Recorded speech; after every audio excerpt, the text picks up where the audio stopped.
Hey guys, it's Allison here at Common Ground Gardens. Welcome to the yard farm. So it's it's like our second week in October. We're gonna get our first freeze tonight, which is right on track with our average first frost. Feels fantastic right now. It must be like 65. It's super windy though. You can tell some weather change is coming.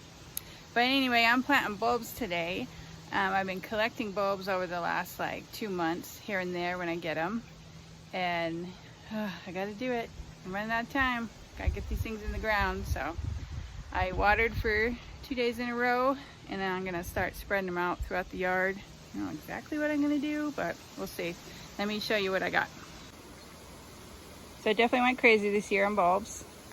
I've just been collecting them. These guys, you know, you can get them for like $2 at the grocery store, but I did treat myself to some of these.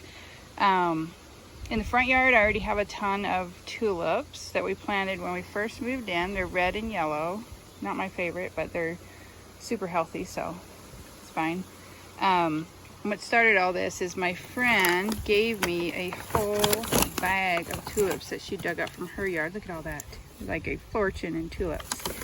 And my across the street neighbor, Steve, who's awesome, gave me a whole bag of grape hyacinths that he dug up from his yard. I did ask him for it, and he brought me over. I mean, seriously, you guys, it's like a grocery bag of grape hyacinths. So I'd already planted some in the front. They'll naturalize in the lawn, and I was thinking it would be awesome if they also naturalize back here. Nothing really grows too much back through here. So I also treated myself to a bunch of daffodils. I love daffodils, especially these little tiny ones. And then look how pretty this is. They're all pinks. So I'm going to plant this in a clump all together along with these over back by the goat pen. Should be really, really pretty. And it's funny, I totally did the thing where you're like, oh, I need to get some more dwarf iris. So I got some, and then I got some more. And then I was like, oh, I totally need some iris. So I got some more. So anyway, I have a lot of that. These are gonna look awesome. Either tune in the spring or go back to my old videos and see what our yard looks like in May. Because irises are my favorite. And so like, the yard is literally full of iris. Iris bed is full of iris. And there's iris along all of the vegetable garden. So I'm gonna spread a little bit of that out. And then I'm going to plant these. They bloom at a different time. They're a different plant, even though they're called iris. So I have one clump of these, and I definitely need more because they're so, so pretty, so delicate. I just can't believe there's like 10 bulbs for $2. And then I have no crocus anywhere in the yard. Hard to believe. So I was thinking about planting these together. How pretty would that be? Yeah, I might do that. So anyway, I'm gonna get to planting. Hopefully this will turn out great.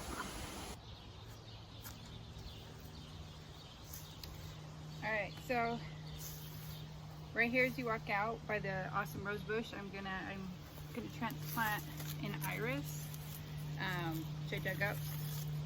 This isn't the best time of year to do that. It's better to do it after they're done flowering, but we'll see what happens. I got plenty. This is a really dark purple iris. So you can see here I've got the cheaper part, and then I preserved all the roots, and we're gonna set it. Irises sit like this on the soil. Sorry, more like this. This part has to be exposed to the sun in order for it to rebloom.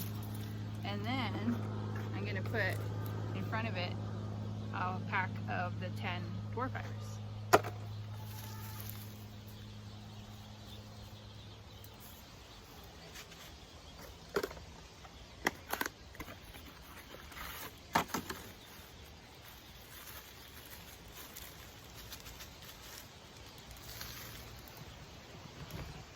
You guys are cooking. There we go. Alright, so I put my iris in, covered up the roots, and open this. So on the back of this it says 3 inches deep and 12 per square foot. So that is not very much space. So read the instructions on the back. Things look better in clumps than they do all spread out. So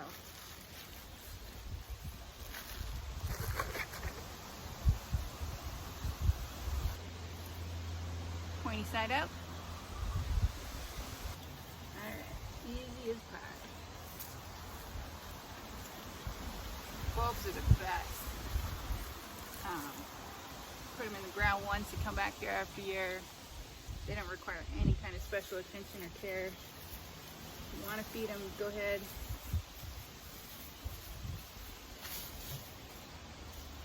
Okay, so instead of a dying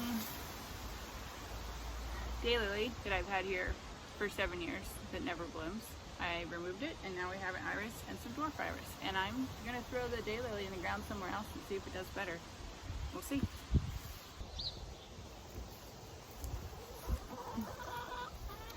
Okay, so dug out a trench here. It's by the cute coop.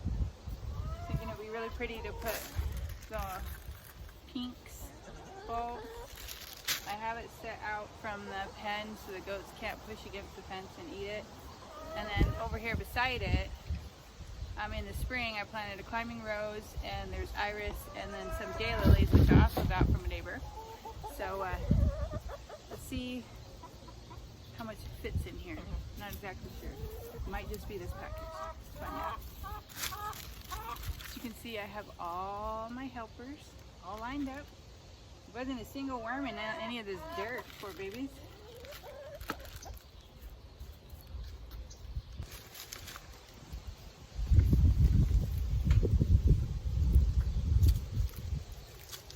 Okay.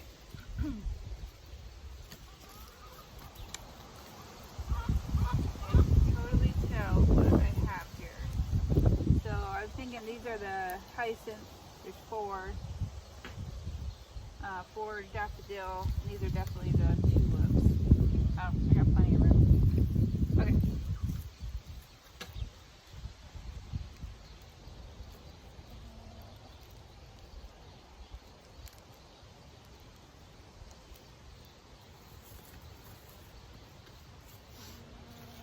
So I put the hyacinth in the middle, and then I'm going to mix up the daffodils and the tulips.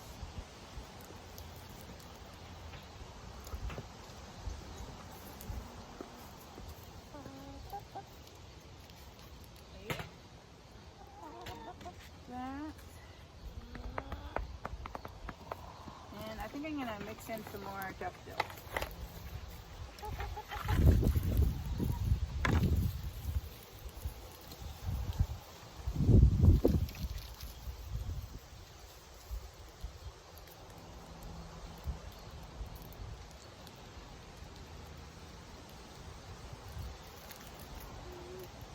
Okay.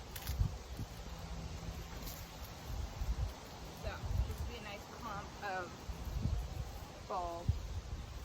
They're supposed to all bloom at the same time. Let me cover them up.